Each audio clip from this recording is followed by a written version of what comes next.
So, first piece of advice is start with the business model. I was just listening to one of the financial channels, and they were talking about this big billionaire investor was talking about the investments that he makes and the economic situation that we're in, et cetera. And he mentioned the management team. He was like, I always invest in companies with strong management teams. And that really got me thinking about our podcast today, and which is my second piece of advice.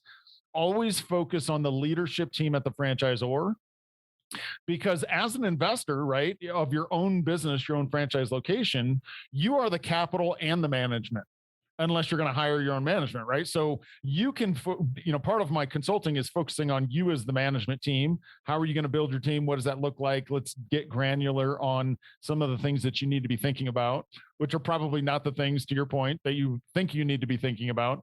So let's focus on the important things.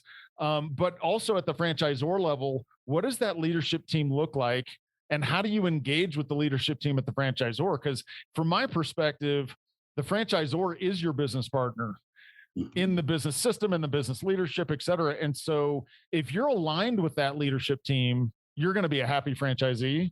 But also if you're misaligned with where that management team is taking the company, et cetera, it's going to be hard to be happy with the choice that you made. Right. And then the third thing that I tell candidates that I would focus on is we need to dream bigger. Right. You got to have a long-term plan. You got to think about where you want this business to take you and your family, et cetera.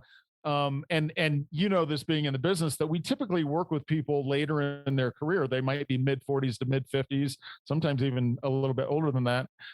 They have the experience and the confidence that they know how to run a business. They understand how to hire and fire people. They typically have P&L responsibility, et cetera.